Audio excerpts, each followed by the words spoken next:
So basically what we are going to learn relative pronoun.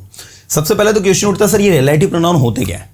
वो pronoun जो किसी को रिलेट करे, वो प्रोनाउन जो किसी को क्या करे, रिलेट करे, संबंधित हो किसी से। जैसे मैंने कहा the boy who helped you,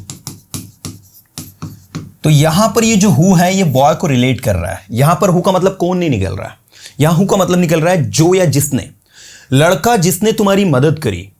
ठीक है, ऐसे मैंने कहा the girl who can do this, लड़की जो ये कर सकती है, लड़की जो ये कर सकती है, इज नॉट हियर, वो यहां नहीं है। तो अभी मैं सिर्फ आपको ये बता रहा हूं कि रिलेटिव प्रोनाउन कैसे काम करता है। ऐसे देखो the copy which you have, अब यहां पर एक कॉपी जो आपके पास है, जो कॉपी आपके पास है। ऐसे मैंने कहा अब और भी कुछ लेना चाहते हो, जैसे मैंने कहा रवि हुज फादर, चूंकि यहां पर ये रिलेटिव एडजेक्टिव की तरह काम कर रहा है। देखो हुज फादर, जिसके पिताजी, Ravi whose father is in army, किसमें है, आर्मी में है। इज माई फ्रेंड, वो मेरे फ्रेंड है, तो रवि मेरा फ्रेंड है, उसके फादर नहीं है ना। Ravi whose father is in army, is in army is my friend, है ना, इस तरीके से। तो who, which, whose, Nisha whom you saw there, Nisha जिसे तुमने वहां कल देखा, इज माई सिस्टर, मेरी बहन है वो। ठीक है, तो ये जो whom है ये भी आपका रिलेटिव प्रोनाउन है। तो आप देख सकते हैं सारी की सारी चीजें, this is the only boy, अब द ओनली लगाते हैं दैट लग जाता है, दैट कैन डू दिस, तो ये आपका एक रिलेटिव प्रोनाउन है। तो whom, that, whose, which, who, ये सारे के सारे आपके रिलेटिव प्रोनाउन होते हैं और इनको कैसे हमें यूज करना है स्पोकन इंग्लिश में, that we are going to learn today. So that's the topic. और ये बहुत ज्यादा बोलचाल में यूज होता है। जैसे मैंने कहा कि लड़का जिसे तुमने कल वहाँ देखा था वो मेरा दोस्त है। The boy whom you saw there yesterday is my friend। You know, किताब जो आपके पास है मैं उसे कई बार पढ़ चुका हूँ। The book which you have, I have already read it many times। मैं उसे कई बार पढ़ चुका हूँ। I have read it many times। The book which you have, you know, किताब जो आपके पास है, the book which you have, I have already read it many times। मैं उसे कई बार पढ़ चुका हूँ। तो इस तरीके से आप देख सकते हैं कि सेंटेंसेस आपके कैसे बन रहे हैं, उनका पैटर्न क्या है, उनकी स्ट्रैटेजी क्या है। ठीक है, ऐसे मैंने कहा Ravi whose brother is my friend is your friend। Ravi जिसका भाई मेरा दोस्त है वो आपका दोस्त है ना। तो ये इस तरीके से आपके बनते हैं। तो मैं कुछ रिलेटिव प्रोनाउन यहां पर विथ मीनिंग लिख रहा हूं, आपको ध्यान देना है। सबसे पहले रिलेटिव प्रोनाउन में हम लोग देखेंगे हु का मतलब होता है जो या जिसे। इसके बाद दूसरा होता है हुम का मतलब होता है सिर्फ जिसे। इसके बाद होता है हुज का मतलब होता है जिसका या जिसकी के सेंस में ये मीनिंग देता है। इसके बाद एक होता है आपका व्हाट का मतलब भी जो होता है। एक होता है आपका विच, जिसका मतलब भी आपका जो होता है। एक होता है आपका दैट का मतलब भी जो होता है। तो अगर आपकी भाषा में मैं कहूँ तो आप देख सकते हैं हु का मतलब भी जो है, व्हाट का मतलब भी जो है, विच का मतलब भी जो है, दैट का मतलब भी जो है ना। और इसके अलावा कुछ रिलेटिव एडवर्ब्स भी होती हैं, जैसे जब के सेंस में व्हेन यूज होता है ना। वेयर का मतलब जहां के सेंस में निकलता है। तो ये भी आज हम देखेंगे। और इनसे बनने वाले वर्ड्स, जैसे हु से बना है हु एवर, ठीक है, हुम से बना है हुम एवर, व्हाट से बना है व्हाट एवर, विच से बना है विच एवर, वेन से बना है वेन एवर, और वेयर से बना है वेर एवर। इसको भी थोड़ा सा डिस्कस कर लेंगे ताकि हम लोगों का प्रैक्टिस अच्छा हो जाए। चलिए आइए मजे के साथ स्टार्ट करते हैं। सो आई होप कि सभी तैयार होंगे। सबसे पहले मैं आपको हु, विच, दैट और व्हाट पढ़ाने वाला हूं। देखो, ये चारों का मतलब जो निकलता है। जो का मतलब ये चार देते हैं, कौन कौन? एक तो व्हाट देता है, एक विच देता है, एक हु देता है और एक दैट देता है। चारों जो का मीनिंग देते हैं, लेकिन कैसे देंगे वो समझने वाला विषय है। आइए देखते हैं। सबसे पहले तो व्हाट का उपयोग जो होता है ना, किसी थॉट्स के साथ करते हो, बात के साथ, विचार के साथ। जैसे मैंने कहा करो जो आप कर सकते हो। क्या कहेंगे? बोलो। बोलना है, मेरी क्लास के अंदर सुनने वाला स्टूडेंट नहीं चाहिए मुझे। करो जो आप कर सकते हो, डू व्हाट यू कैन। बोलो जो आप बोल सकते हो, स्पीक व्हाट यू कैन, लिखो जो आप लिख सकते हो, right what you can, right what you can. तो इस तरीके से व्हाट का उपयोग होता है। व्हाट मीन्स क्या होता है? जो। व्हाट मीन्स क्या होता है? जो। ठीक है ना। मैं नहीं लिख सकता जो आप लिख सकते हैं, आई कांट राइट जो आप लिख सकते हैं, वॉट यू कैन राइट।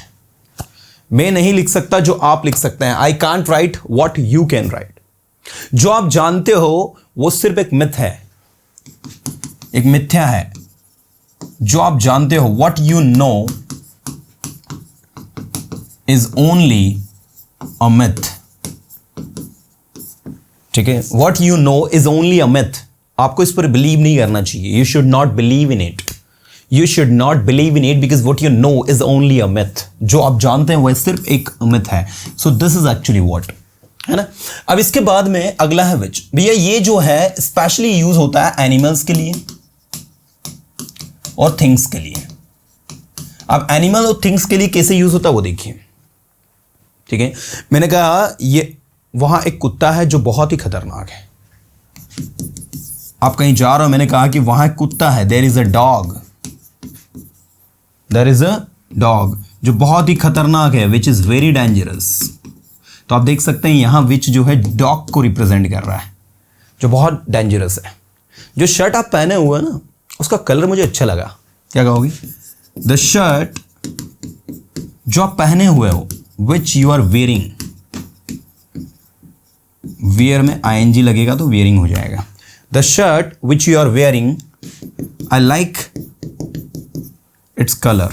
बोलो, I like its colour. I like its colour मतलब होता है मुझे इसका कलर पसंद आया। ठीक है, this one. The shirt which you are wearing, I like its colour. जो शर्ट आप पहने हुए हैं मुझे उसका कलर अच्छा लगा, पसंद आया। तो विच यू आर वेयरिंग, जो आप पहने हुए हो। तो यहां पर आप देख सकते हैं दोनों सेंटेंस में, एक में मैंने डॉग लिया, एक में एक वस्तु ली है, शर्ट, है ना। इस तरीके से मुझे वो पेन दो जो आपके पास है। Give me the pen, give me the pen जो आपके पास है। क्या कहोगे इंग्लिश में? Which you have. एक बार बोलने की कोशिश करो मेरे साथ, give me the pen which you have. अगर आप पेन को बहुत स्पेसिफाई करके बोल रहे हो कि मुझे वही पेन दो जो आपके पास है, तो on the place of which आप दैट भी लगा सकते हो। क्योंकि ये जो दैट है ना, ये व्हाट के बदले, विच के बदले और हु के बदले तीनों की जगह लग जाता है जब आप किसी चीज को स्पेसिफाई करो। ठीक है, और उसके आगे स्पेसिफाई करने के लिए द ओनली लगाओ, द सेम लगाओ, है ना। और अगर पर्सन की बात करें तो पर्सन में आप एवरीबडी, एवरीवन जैसे रिलेटिव इंडेफिनिट प्रोनाउन यूज करो। ठीक है ना। तो वहां पर आप लोगों को on the place of who, which और जो आपका एक दिया है व्हाट, इसके बदले आपको जो है क्या लगाना होता है? दैट लगाना होता है। ये थोड़ा ध्यान देंगे। तो उम्मीद करता हूं कि आपको व्हाट समझ में आया होगा, विच समझ में आया। अगला है हु। हु का उपयोग होता है पर्सन के साथ। इस चीज को अपने दिमाग के अंदर सब लोग क्लिक कर लो कि पर्सन के साथ आपको किसको लगाना है? हु। लड़का जो वहां खड़ा हुआ है मेरा दोस्त है। द बॉय जो वहां खड़ा हुआ है, हु इज स्टैंडिंग देयर। फिर से बोलो, who is standing there is my friend। लड़का जो वहां खड़ा हुआ है, ठीक है, वो मेरा दोस्त है। The boy who is standing there. तो आप देख सकते हैं हु इज स्टैंडिंग देयर मतलब जो वहां खड़ा हुआ है। The boy who is standing there is my friend. ऐसे मैंने कहा मैं उसे जानता हूं जो हंस रहा है। I know him who is laughing. I know him who is laughing. मैं उस लड़के को जानता हूं जो हंस रहा है। I know the boy who is laughing. मैं उस लड़के को जानता हूं जो आपकी मदद कर रहा है। I know the boy who is helping you. एक बार बोलो फिर से, I know the boy who is helping you. एक बार बोलो फिर से, I know the boy who is helping you. This is the way to work in spoken English. They are very used and that is why we have to learn, we have to make the sentence of each. Now आइए तो अब बात करते हैं हम लोग that की, जो लास्ट में आपको दिया है। दैट का उपयोग मैंने आपको बताया कि जब किसी चीज को स्पेसिफाई कर रहे हो, मुझे वही पेन दो जो आपके पास है। Give me the same pen. ये देखो, मुझे पेन दो जो आपके पास है, तो give me the pen which you have. लेकिन मुझे वही पेन दो, give me the same pen. अब विच नहीं, अब दैट लगाओगे, दैट यू हैव।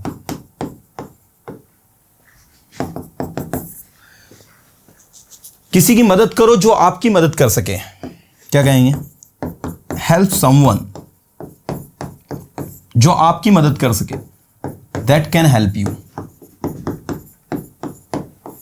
बोलो जरा, क्या बोलोगे? हेल्प समवन, किसी की मदद करो, दैट कैन हेल्प यू, जो आपकी मदद कर सके।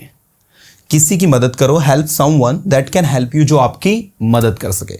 So this is the way to work. और मैं चाहूंगा कि आप समझ के पढ़े that, who, which and what, क्योंकि जब तक समझ के नहीं पढ़ोगे ना, things are going to be complicative. उनको समझना थोड़ा सा कॉम्प्लिकेटिव हो जाएगा। और जब आपको एक बार वो समझ में आ जाएंगी, once you understand them, once you utilize them, things will be easy to understand. चलिए आइए मजे के साथ आगे देख रहे हैं हम। तो अभी हमने जो प्रैक्टिस किया ना, वो क्या था? वो था आपका हु हो गया, हुम, सॉरी हुम नहीं हुआ अभी, ये भी रहा है, ये भी रहा है, हमने ये पढ़े। अब मैं आपको हुम और हुज बता रहा हूं। तो हुम और हुज को बताने के लिए मैं हु को भी इंक्लूड कर रहा हूं, क्योंकि इन तीनों के बीच में आपको डिफरेंस पता होना चाहिए, हुम का लगता है, हुज का लगता है। देखिए, हु लगता है सब्जेक्ट के स्थान पर, हुम लगता है ऑब्जेक्ट के स्थान पर, और हुज लगता है आपका पॉजेसिव जब यूज होता है उसके स्थान। मैं तीनों के सेंटेंस लिखूंगा, आपको ऑटोमेटिक समझ में आ जाएगा। एक लड़के को बुलाओ जो ये कर सकता है, call a boy who can do this. कोई काम के लिए आप बुला रहे हो किसी लड़के को, कि एक लड़के को बुलाओ जो ये कर सकता है, call a boy who can do this.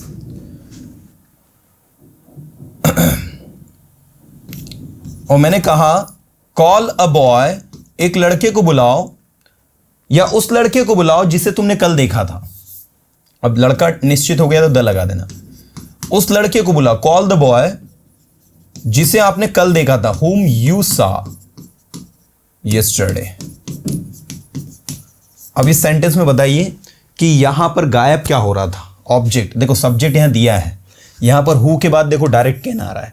मतलब मैं आपको ये बताना चाहता हूं कि आप खुद डिफरेंशिएट कर लें कि यहां पर हु के साथ कैन लग रहा है, मतलब ये सब्जेक्ट की जगह लगता है हु।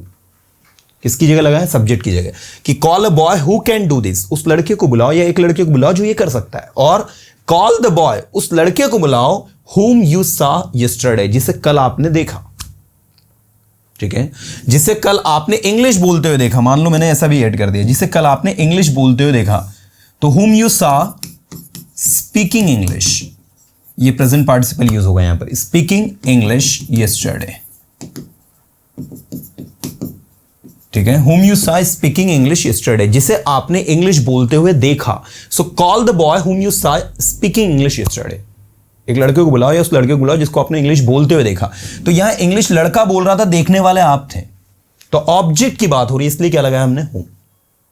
अब पॉजेसिव की बात, अच्छा ये कॉल वाली चल रहा तो कॉल ही ले लो ना। एक या उस लड़के को बुलाओ जिसके पिताजी आर्मी में है, कॉल द बॉय, जिसके पिताजी है, जिसके पिता, हुज फादर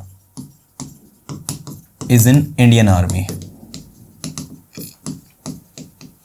ठीक है, आप देख सकते हैं call the boy whose father is in Indian army. You can see the word whose, जिसका मतलब क्या हो रहा है? जिसका। ठीक है, ऐसे मैंने कहा मैं उस लड़के को जानता हूं जिसका ये घर है, I know the boy whose house this is, whose house this is. Question mark मत लगाना। मैं उस लड़की को जानता हूं जिसका ये घर है, I know the girl whose house this is. जिसका घर आपने तोड़ा उस लड़की को मैं जानता हूं, I know the girl whose house you have broken. You know, तो इस तरीके से ये सारी की सारी चीजें आपकी बनती हैं। तो बेसिकली अगर आप डिफरेंसेस की बात करें तो हु का मतलब जो हो रहा है, यहां पर हुम का मतलब निकल रहा है call the boy whom you सा, जिसे आपने देखा, और हुज का मतलब निकल रहा है जिसका। लेकिन कुछ केसेस में हु का मतलब जिसे भी निकलता है। मैंने कहा उस लड़के को बुलाओ जिसे ये काम करना चाहिए, call the boy who should do this work, who should do this work. ये देखो अब यहां को मतलब जिससे निकल रहा है। तो आप तो सब्जेक्ट ऑब्जेक्ट को देखा करो कि सब्जेक्ट ऑब्जेक्ट के आधार पर, अगर कल को आपका टेस्ट ले और टेस्ट में यहाँ पर ब्लैंक आ जाए ऐसा करके, और आपको ऑप्शन में हु दे दे, हुम दे दे और हुज दे दे, और आपसे क्या फिल इन द ब्लैंक्स, तो क्या करोगे? कॉल द बॉय, अब यहाँ देखो शुड लिखा है, यहाँ डायरेक्ट बॉय लिखा है, बीच में क्या गायब है? सब्जेक्ट गायब है, मतलब हु लगेगा। तो ऐसे आप डिफ्रेंशिएट करोगे, ऐसे आप इस चीज को समझोगे। ये तो आसान। चलो अब इसमें जो बचा है ना वो देख लो भाई। तो जब और जहां, ये दो बचे हैं आपके, ठीक है ना। पहला आपका क्या है? व्हेन, और दूसरा क्या है आपका? वेयर। व्हेन का मतलब होता है जब। मैंने कहा जब मैंने उसको कॉल किया, व्हेन आई कॉल्ड हिम। जब मैं उसके घर गया, when I went his home. जब मैंने देखा, व्हेन आई सॉ। जब मैंने बोला, व्हेन आई स्पोक। जब मैंने समझा, व्हेन आई अंडरस्टूड। जब मैंने समझा लाइफ क्या है, तब मुझे समझ में आया कि लाइफ क्या है। Wow. When I understood what life is, then I understood what life is. जब मैंने बोला तो मुझे समझ में आया कि मुझे कैसे बोलना चाहिए। When I spoke, then I understood how I should speak. ठीक है। जब मैंने बोला, जब मैंने लिखा, जब मैंने समझा, जब मैंने उसकी मदद की, है ना। तो इस तरीके से आपको व्हेन को यूज करना है। देखो, जब मैं वहां गया तो वहां कोई नहीं था। When I went there, there was no one. There was no one मतलब कोई भी वहां नहीं था। ठीक है। तो this is the way to speak. When I went there, जब मैं वहां गया, देयर वॉज नो वन, वहां कोई नहीं था। व्हेन आई कॉल्ड हिम, जब मैंने उसे बुलाया, no one came forward to help मी।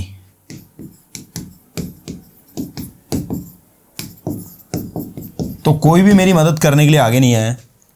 ठीक है। तो ये व्हेन है आपका। मैं जानता हूं उस जगह के बारे में जहां आप जा रहे हो। I know about the place, जहां आप जा रहे हो। Where you are going. एक बार बोलो सभी। I know about the place where you are going. Where का मतलब क्या होता है? जहां। I know about the place where you are going. मैं उस जगह के बारे में जानता हूं जहां आप जा रहे हो। Where you are going. मुझे उस जगह के बारे में कोई आइडिया नहीं है जहां आप जा रहे हो। क्या कहेंगे? I don't have any idea about the place जहां आप जा रहे हो। Where you are going. आपको इस विषय पर सोचना चाहिए। You should think about this subject. You should think on this subject. मुझे इस विषय के बारे में कोई जानकारी नहीं है। I don't have any information about this subject. मैं इंग्लिश सीखना चाहता हूं। I want to learn English. मैं पढ़ाई करना चाहता हूं। I want to study. मैं पढ़ाई करना चाहूंगा। I would like to study.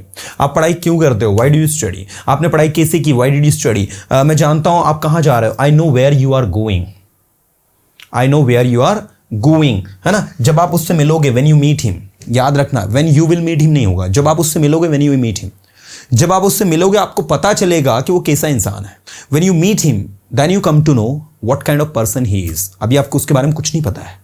Now you don't know anything about him. चलो, तो इस तरीके से आपको इसको प्रैक्टिस करना है स्टूडेंट्स।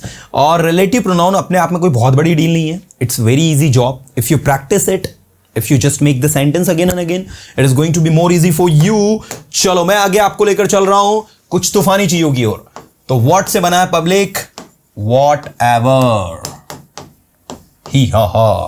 When से बना है पब्लिक? Whenever। ऐसे ही बना है who से बना है whoever। और बताओ क्या बनाना है? चलो, whom से बना दो। whom से बना है whomever। चलो, whose भी बना दो। whose से बना है whosever, जिस किसी का। तो पहले इतना सीखते हैं हम, उसके बाद हम आगे बढ़ेंगे। what से बना है whatever, when से बना है whenever, where से बना है where तो छूट गया ना भाई। where से बना है wherever।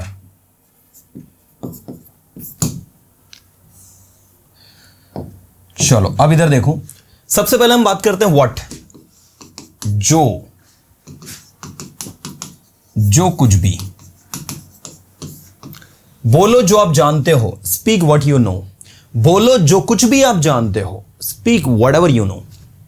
तो भैया ऐसा कुछ नहीं है कि यहां व्हाटएवर ही लगाना और यहां व्हाट लगाना है। अगर आपको व्हाटएवर नहीं आ रहा व्हाट लगा दो, आपको व्हाट नहीं आ रहा व्हाटएवर लगा दो। खरीदो जो आप खरीदना चाहते हो। Buy what you want to buy, buy what you want to buy, तो आप ये भी कह सकते हो buy whatever you want to buy, that is. So ऐसा कोई बहुत बड़ा दोनों के बीच में डिफरेंस नहीं है, इसलिए बिल्कुल भी कंफ्यूज मत होना। एक आपका होता है विच, जिससे बना है विच एवर, लेकिन आपको बताना चाहूंगा मैं कि आज मॉडर्न इंग्लिश में ना वॉट एवर ही हर जगह यूज हो रहा है। जहां विच एवर लगना चाहिए वहां भी क्या लगा रहा है, वॉट एवर लगा रहा है। जैसे खरीदो जो आप खरीदना चाहते हो, खरीदने के लिए क्या खरीदेंगे, वस्तु, वस्तु के लिए विच एवर यूज होना चाहिए, but we are using whatever. ठीक है, बोलो जो आप बोल सकते हो, ये तो ठीक है, लेकिन खरीदो जो आप खरीद सकते हो। खरीदेगा वस्तु, व्यक्ति क्या खरीदेगा, वस्तु ही खरीदेगा, तो वस्तु थिंग है ना, उसके साथ विच एवर लगना चाहिए। बट आज मॉडर्न इंग्लिश में हर जगह वॉट एवर यूज हो रहा है, even the scholars they are also using whatever. So I think we should go with the flow. Go with the flow का मतलब समझते हो ना, जो फ्लो में चल रहा है उसके अकॉर्डिंग चलो, इसलिए मैंने उसको व्हाइट पेन से लिख दिया ताकि आप कंफ्यूज ना हो, है ना। तो विच को लेकर अभी आप बिल्कुल दिमाग से अभी निकाल के इसको फेंक दें, अभी पहले इतने का सीखें, समझें, इसके बाद इस पर आएंगे।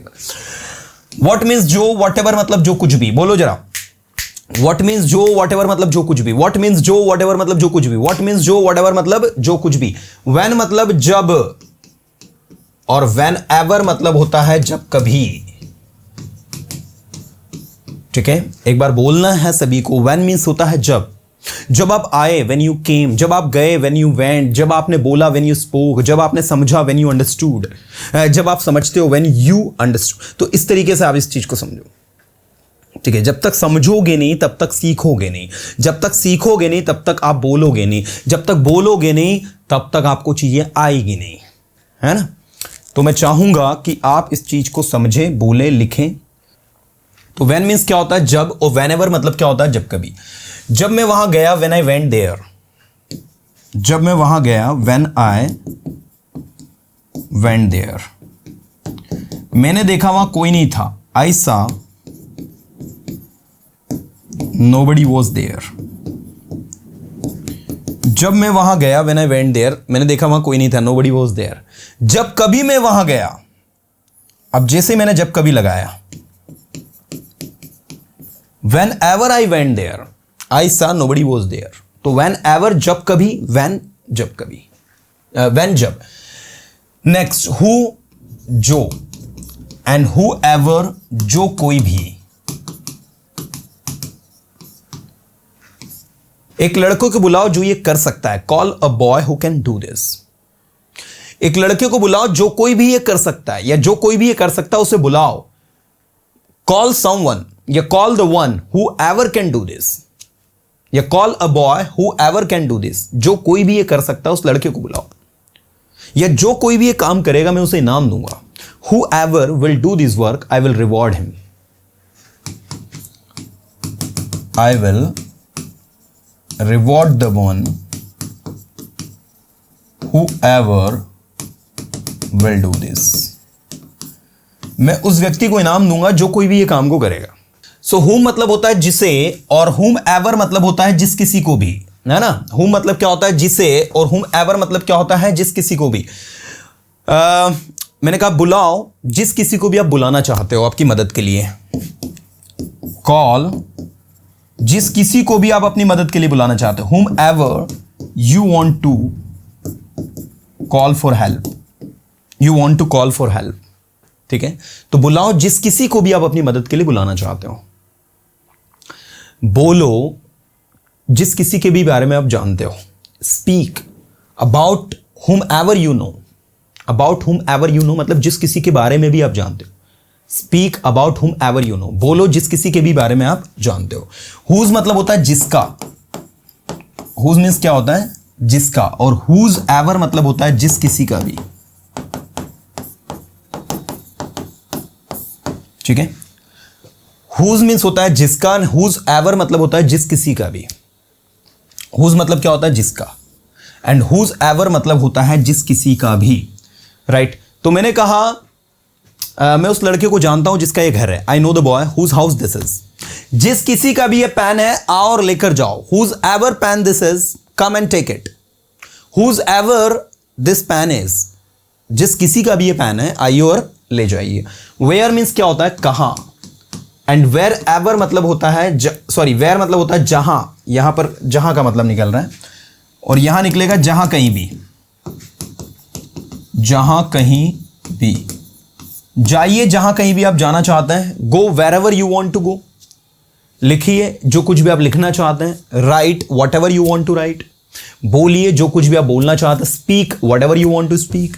तो वेर एवर मतलब क्या होता है, जहां कहीं भी। वेर एवर मतलब क्या होता है, जहां कहीं भी। और वेयर मीन्स क्या होता है, जहां। वेयर मीन्स जहां, और वेर एवर मतलब होता है जहां कहीं भी। ठीक है, वेयर मीन्स क्या होता है, जहां, और वेर एवर मतलब क्या होता है, जहां कहीं। विच मतलब होता है जो, और विच एवर मतलब होता है जो कुछ भी। इस तरीके से आपका बनता है, इस तरीके से आपका होता है। तो विच मीन्स जो, एंड विच एवर मतलब होता है जो कुछ भी, है ना।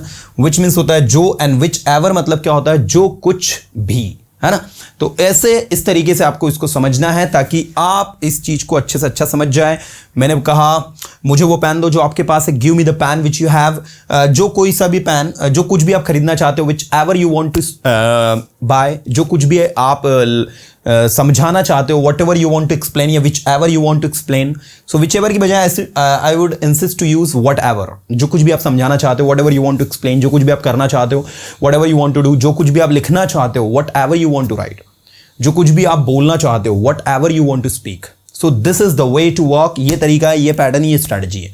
तो मैं चाहूंगा मजे के साथ अपने आप को इंप्रूव करें, अपनी क्वालिटीज को बढ़ाएं, अपनी क्वालिटीज पर ज्यादा फोकस करें। और सबसे इंपॉर्टेंट चीज, जब आप अपनी क्वालिटीज पर फोकस करेंगे तो आप ऑटोमेटिक ग्रो करेंगे, क्योंकि ग्रो करने का शॉर्टकट ट्रिक पता क्या है, प्रैक्टिस, प्रैक्टिस, प्रैक्टिस।